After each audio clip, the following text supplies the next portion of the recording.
பாரதி கடவுள் வாழ்த்து என்று எதை வைக்கிறான்? தேசத்தின் வாழ்த்தாக. கொஞ்சம் யோசித்து பாருங்கள், எப்பேற்பட்ட தீர்க்க தரிசி அவன். காஷ்மீரம் தொடங்கி கன்னியாகுமரி வரை இந்தியா என்றைக்கும் ஒன்றாக இருக்க வேண்டும் என்றால் இரண்டு விஷயங்களில் மனிதர்கள் எப்பொழுதும் விழிப்போடு இருக்க வேண்டும். இந்த தேசத்தை சிதைப்பதற்கும் இந்த தேசத்தின் ஒருமைப்பாட்டை குலைப்பதற்கும் இரண்டு சக்திகள் தான் இருக்கின்றன. அந்த இரண்டு சக்திகளை நீங்கள் இனம் கண்டு அவற்றில் எப்படி நடந்து கொள்கிறீர்கள் என்பதை பொறுத்துத்தான் நாடு வாழும். ஆனால் முதல் கவிதை எடுத்துப்பார். வந்தே மாதரம் என்போம், எங்கள் மாநில தாயை வணங்குதும் என்போம். கடவுள் வாழ்த்து இல்ல, நாட்டு வாழ்த்து. வந்தே மாதரம் என்போம். பாரதி பார்க்கிறான், செல்லுமிடமெல்லாம் மக்கள் வெள்ளையனை வெளியேற்றுவதற்காக நடத்தக்கூடிய கிளர்ச்சிகளில், போராட்டங்களில் இந்த ஒரு கோஷத்தை முழங்குகிறார்கள். அடிவயிற்றிலே இருந்து முழங்குகிறார்கள். வந்தே மாதரம் என்போம். பாரதி ஒருவனை கேட்கிறான், வந்தே மாதரம் என்போம் என்கிறாயே, வந்தே மாதரம் என்றால் என்ன பொருள்? அது எனக்கு தெரியாது. ஆனால் வெள்ளையனை வெளியேற்றுவதற்கான மூலமந்திர கோஷம் இது என்பது எனக்கு. பாரதி சிந்திக்கிறார். பொருள் தெரியாமலேயே இவ்வளவு உணர்ச்சியோடு இந்த கோஷத்தை ஒருவனால் கொடுக்க முடியும் என்றால், இதனுடைய பொருளை இவன் அறிந்து கொண்டால் இன்னும் பன்மடங்கு உணர்ச்சி பெருக்கெடுத்து ஓடும் அல்லவா? அதனால்தான் அவன் எழுதுகிறான், வந்தே மாதரம் என்போம். அதற்கு பொருள் என்ன? எங்கள் மாநில தாயை வணங்குதும் என். முதல் வரிக்கு இரண்டாவது வரி டிரான்ஸ்லேஷன், மொழிபெயர்ப்பு. வந்தே மாதரம் என்போம், எங்கள் மாநில தாயை வணங்குதும் என்போம். அடுத்து அந்த பல்லவி முடிந்து சரணம், முதலில் சமூக சார்ந்து அவன் வழங்குகிற அந்த சரணம் எது? ஜாதி மதங்களை பாரோ, உயர் ஜன்மம் இத்தேசத்தில் எய்தினராயின் வேதியராயினும் ஒன்றே, அன்றி வேறு குலத்தவராயினும் ஒன்றே. ஜாதி மதம் மனிதர்களுக்கு இடையே பிரிவை உருவாக்குவது எது? ஜாதி. மக்களுக்கு இடையே ரத்த ஆறு ஓடுவதற்கான வழியை வகுத்து கொடுப்பது எது? மதம்.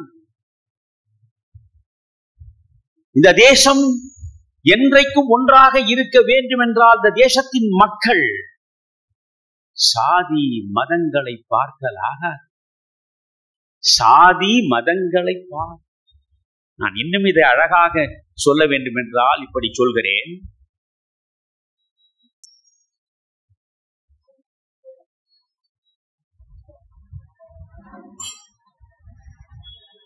பாரதி 1904 சுதேசமித்திரன் பத்திரிகையில் பணியாற்றுவதற்கு வந்தான்.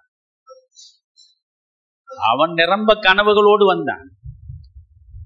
ஆனால் சுதேசமித்திரன் பத்திரிகையினுடைய ஆசிரியராக இருந்த சுப்பிரமணிய ஐயர் அவனுக்கு கொடுத்த வேலை என்னவென்றால், ஆங்கிலத்தில் வந்திருக்கக்கூடிய பத்திரிகைகளின் செய்திகளை எல்லாம் தமிழில் மொழிபெயர்த்து தர வேண்டும். இதைத்தான் அவன் செய்தான். 1906 2 ஆண்டு காலம் இந்த பணிகளில் அவன் ஈடுபடுகிறான். அவன் ஆன்மாவுக்கு நிறைவில்லை.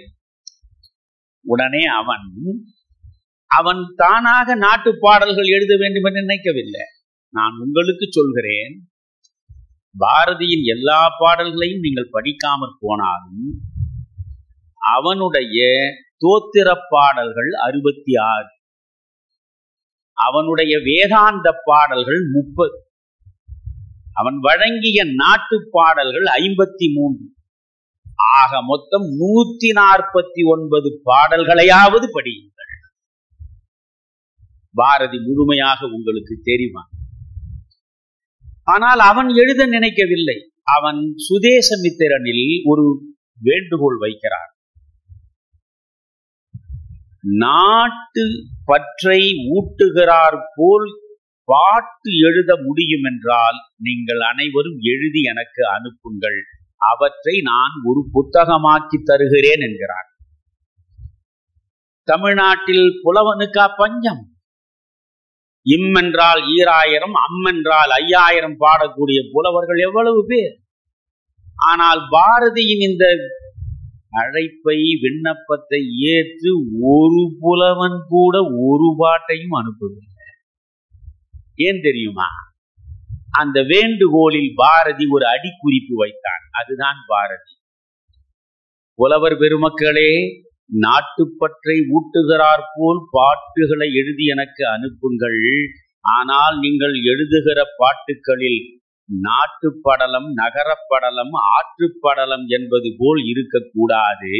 வெள்ளையனை இந்த மண்ணிலிருந்து ஓட்டும் படலமாக உங்கள் பாட்டு படலம் இருக்க வேண்டும் என்று எழுதுவானா நம்ம ஆளு?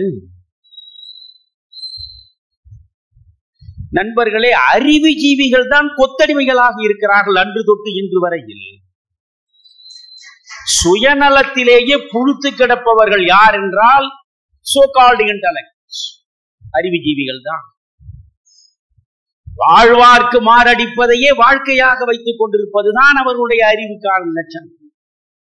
ஒரு புலவனும் வெள்ளைக்காரனுக்கு எதிராக ஒரு வரி எழுத தயாராக இல்லை. எவ்வளவு பறந்துபட்ட இந்திய தேசம்!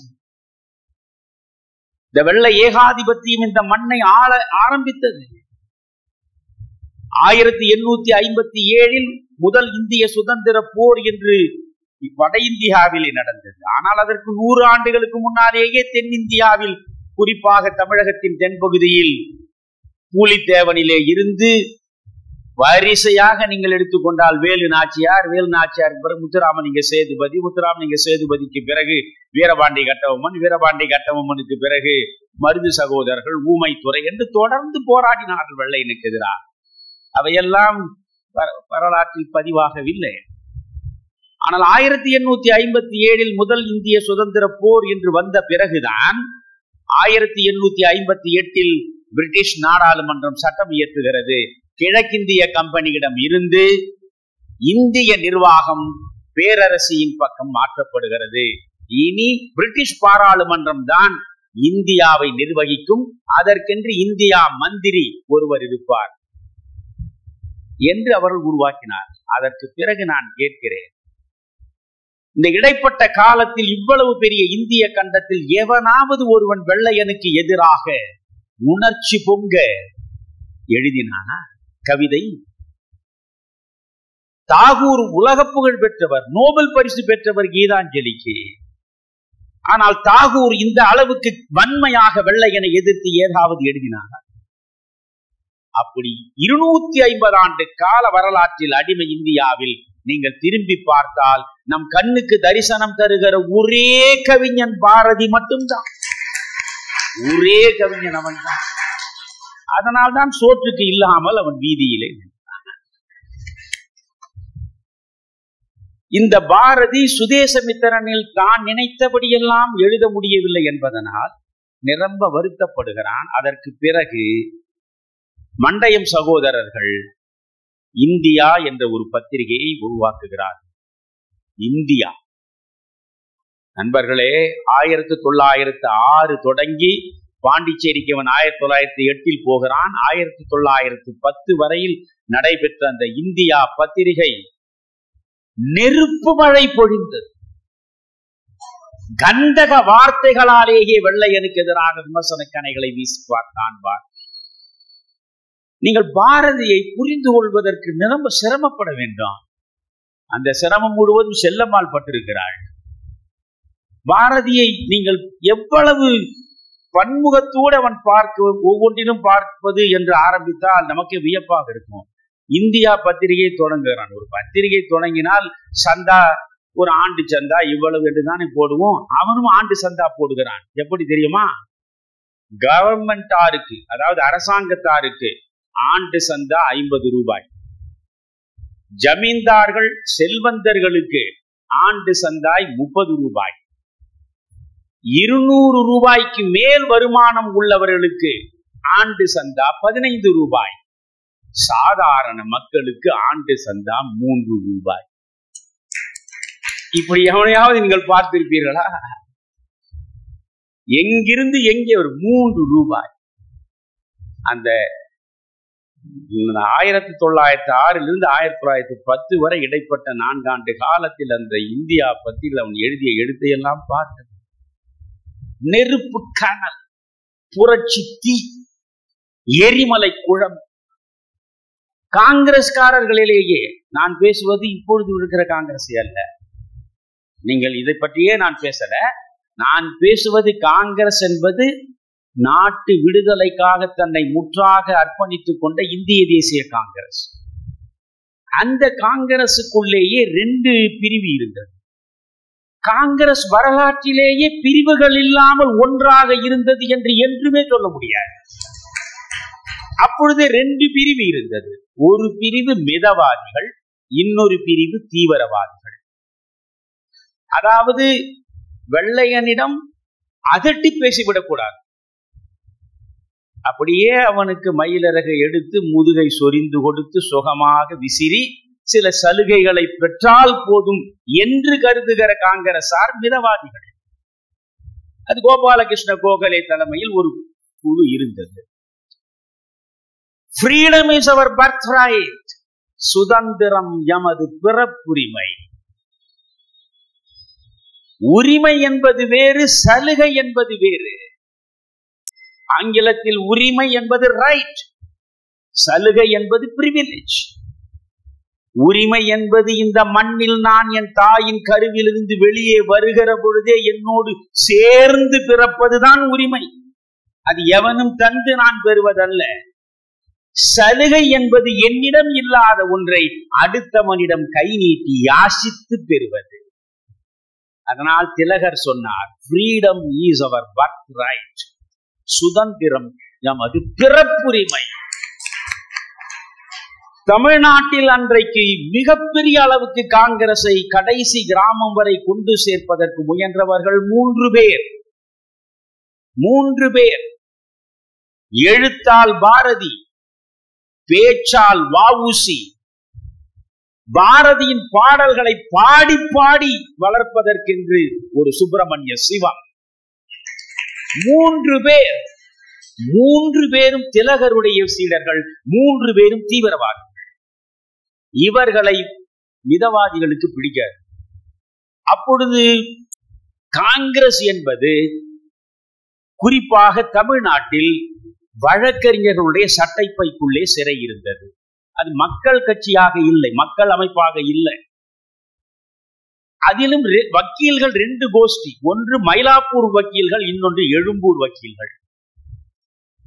மயிலாப்பூர் வக்கீல்களில் ரொம்ப பெரிய இடத்தை பிடித்தவராக இருந்தவர் தான் கிருஷ்ணசாமி ஐயர். பாரதியின் பண்பு நலன்களை புரிந்து கொள்வதற்கு இவற்றையெல்லாம் நீங்கள் தெரிந்து கொள்ள வேண்டும். கிருஷ்ணசாமி ஐயர் அவர் பின்னாளில் ஜட்ஜாகவும் ஆனார். அவர் மிதவாதி, காங்கிரஸில் மிதவாதி. அவருக்கு இந்தியா பத்திரிகை என்று சொன்னாலே எரிச்சல் வந்தது. பாரதி என்ற பெயரை கேட்டாலே நெருப்பாய் கொய்த்துள்ளார். பாரதி அந்த அளவுக்கு அவருக்கு கனவிலும் நனவிலும் எதிரியாக காட்சி தந்தவர். G.A. நடேசன் என்பவர். அவர் ஒரு நாள் பாரதியிடம் சொல்கிறார், நீ எழுதி எழுதி எழுதி இது போன்று தாள்கள் வைத்திருக்கிறாய், வா 2 பேரும் கிருஷ்ணசாமி ஐயரை போய் பார்ப்போம். அவருடைய உதவியை பெற்று இதை நாம் அச்சிட்டு மக்களுக்கு கொடுக்கலாம். கிருஷ்ணசாமி ஐயரிடமெல்லாம் நான் வரமாட்டேன் என்கிறார் பாரதி. நீ வா என்று கையை பிடித்து அழைத்து கொண்டு போகிறார். இதில் என்ன வேடிக்கை தெரியுமா? பாரதி என்ற பெயரை கேட்டாலே கிருஷ்ணசாமி ஐயருக்கு ஆகாதே. இந்தியா பத்திரிகை என்றாலே அவருக்கு மிகப்பெரிய அளவுக்கு எரிச்சல் வரும். ஆனால் பாரதி எப்படி இருப்பான் என்று அவருக்கு தெரியாது. பாரதி பேர் தெரியும், பாரதி எழுத்து தெரியும், பாரதி தெரியாது. பாரதி போறான். G.A. நடேசன் அழைச்சு உட்கார வைக்கிறார். கிருஷ்ணசாமி ஐயரிடம் G.A. நடேசன் சொல்றாரு, நான் ஒரு நல்ல கவிஞன் ஒருவன் இருக்கான், அவன் எழுதின கவிதைகள் எல்லாம் நீங்க கொஞ்சம் கேட்கணும்னு ஆசைப்படுறேன். நீங்க கேட்க தயாரா? பரவாயில்ல, சொல்லுங்களேன், கேட்கிறேன் அப்படின்னு இந்த கிருஷ்ணசாமி ஐயர் சொல்றாரு. முதல் கவிதையை படிக்கிட்டுங்களா? படிங்க. அதுதான் இந்த முதல் கவிதை. வந்தே மாதரம் என்போம், எங்கள் மாநில தாயை வணங்குதும் என் ஜாதி மதங்களை பாரும், உயர் ஜன்மம் இத்தேசத்தில் எய்தினராயின் வேதியராயினும் ஒன்றே, அன்றி வேறு குலத்தவராயினும் ஒன்றே. ஒன்றுபட்டால் உண்டு வாழ்வு, நம்மில் ஒற்றுமை நீங்கிடில் அனைவருக்கும் தாழ்வு. நன்றிது தேர்ந்திடல் வேண்டும், இந்த ஞானம் வந்தால் பின் நமக்கெது வேண்டும். எப்பதம் வாய்த்திடுமேனும் நம்மில் யாவர்க்கும் அந்த நிலை பொதுவாகும். 30 கோடி முழுமையும் வாழ்வோம், வீடில் 30 கோடி முழுமையும் வீழ்வோம். புல்லடிமை தொழில் பேணி பண்டு போயின நாட்களுக்கு இனி மனம் நாடி, தொல்லை இகழ்ச்சிகள் தீர இந்த தொண்டு நிலைமையை தூ என்று தள்ளி வந்தே மாதரம் என்போம். கிருஷ்ணசாமி ஐயருக்கு வியப்பு. தமிழில் கவிதையை இவ்வளவு எளிமையாக மக்கள் புரிந்து கொள்கிறார் போல் எழுத முடியுமா? கவிதை என்றாலே அது அறிஞர்கள் மட்டுமே அறியக்கூடியது. இது என்ன இவ்வளவு எளிமையாக இருக்கிறது? அற்புதம் ஐயா. இன்னொரு பாடல் உங்களுக்கு படிக்கட்டுமா? படி. 2வது பாடல். எந்தையும் தாயும் மகிழ்ந்து குலாவி இருந்ததும் இந்நாடே, அதன் முந்தையர் 1000 ஆண்டுகள் வாழ்ந்து முடிந்ததும் இந்நாடே. அவர் சிந்தையில் 1000 எண்ணம் வளர்ந்து சிறந்ததும் இந்நாடே. இதை வந்தனை கூறி மனத்தில் இருத்தி என் வாயுர வாழ்த்தேனோ, இதை வந்தே மாதரம் என்று வணங்கேனோ. யோசிங்க, இந்த மண் ஏன் எனக்கு முக்கியமானது? இந்த மண்ணை நான் ஏன் தெய்வத்திற்கு நிகராக பாவிக்க வேண்டும்? ஏன்? இந்த மண்ணில்தான் எந்தையும் தாயும் மகிழ்ந்து குலாவினார். என்னை பெற்ற தாயும் என்னை பெற்ற தந்தையும் நடந்த மண்ணடா இது. என் தந்தையை பெற்ற தந்தை நடந்த மண், என் தாயை பெற்ற தாய் நடந்த மண். எந்தையும் தாயும் மகிழ்ந்து குலாவி இருந்ததும் இந்நாடே, அதன் முந்தையர் 1000 ஆண்டுகள் வாழ்ந்து முடிந்ததும் இந்நாடே. அவர் சிந்தையில் 1000 எண்ணம் வளர்ந்து சிறந்ததும் இந்நாடே. இதை வந்தனை கூறி மனத்தில் இருத்தி என் வாயுர வாழ்த்தேனோ, இதை வந்தே மாதரம் என்று வணங்கேனோ. பாடுங்க. அற்புதமாக இருக்க. இன்னும் வேற ஏதாவது இருக்கா? இருக்கு. சரி, அடுத்து பாட்டு ஒன்று சொல்லுங்க. மண்ணும் இமயமலை எங்கள் மலையே, மாநிலம் மீதுது போல் பிரிதிலகே. இன்னரு நீர்கங்கை ஆரங்கள் ஆரே, இங்கிதன் மாண்பிற்கு எதிரது வேறே. பன்னரு உபனிட நூல் எங்கள் நூலே, பார்மிசை ஏதொரு நூல் இது போலே. பொன்னொளிர் பாரத நாடெங்கள் நாடே, போற்றுவம் இஃதை எமக்கிலை ஈடே. மாரத வீரர் மலிந்த நன்னாடு, மாமுனிவோர் பலர் வாழ்ந்த பொன்னாடு. நாரதகானம் நலம் திகழ் நாடு, நல்லனையாவையும் நாடுறும் நாடு. பூரண ஞானம் பொலிந்த நன்னாடு, புத்தர் பிரானருள் தங்கிய நாடு. இன்னல் வந்துற்றிடும் போததற்கஞ்சோ, ஏழையராகி இனி மண்ணில் துஞ்சோ. தன்னலம் பேணி இழிதொழில் புரியோ, தன்னலம் பேணி இழிதொழில் புரியோ. தாய் திரு நாடெனில் எது அடிமைத்தனத்தை சகியோ. இந்த பாடலை வியந்து போன கிருஷ்ணசாமி ஐயர் இந்த பாட்டை எல்லாம் இப்படி நோட்டு புத்தகத்திலேயா வைத்திருப்பது? உடனே 100 ரூபாய் எடுத்து அவரிடம் கொடுக்கிறார். எப்பொழுது? 1906. 100 ரூபாய் என்றால் 1906 இப்பொழுது என்ன லட்சம் பெறும்.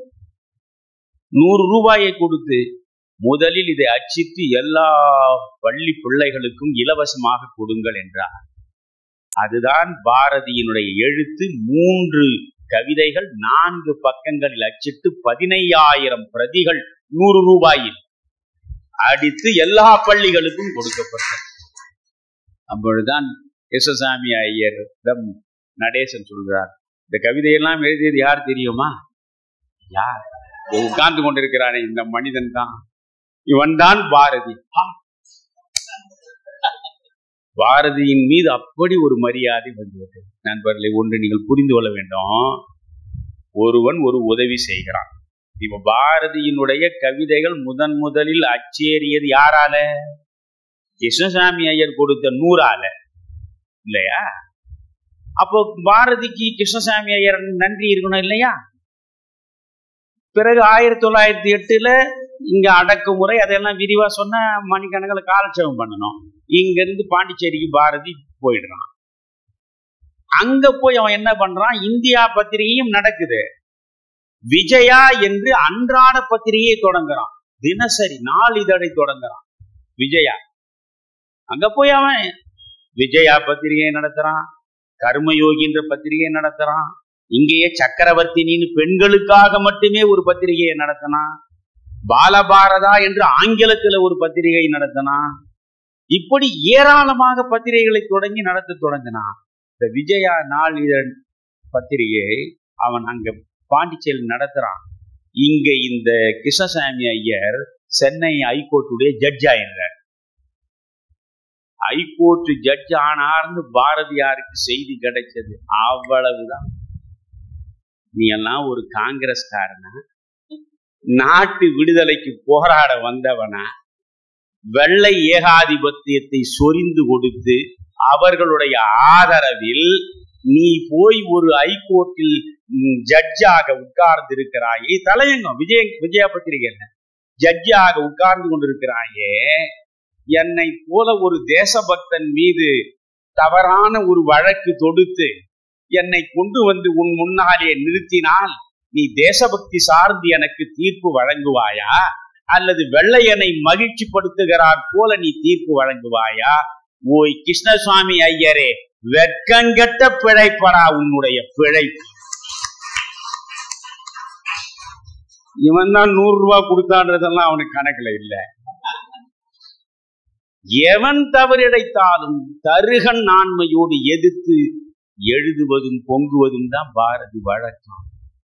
எனவே இந்த மண்ணடிமைத்தனம் பற்றி அவன் எழுதிய கவிதை நீ படிக்க அதாவது நான் 8ஆம் வகுப்பு படிக்கிறேன் என்னுடைய பள்ளியில்.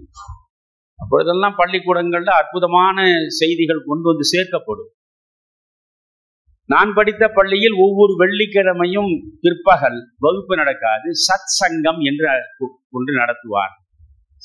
சத் சங்கம் என்றால் சான்றோர்கள் நிறைந்த அவை. மிக உயர்ந்த அறிவாளிகள் வந்து பேசுவார். அதில் மாப்போசி ஒரு முறை பேசினார். அப்பொழுதுதான் நான் முதல் முறையாக என் பள்ளி பருவத்தில் அரைக்கால் சட்டையில் சிலம்பு செல்வர் மாப்போ சிவஞானம் அவருடைய உரையை கேட்கிறேன்.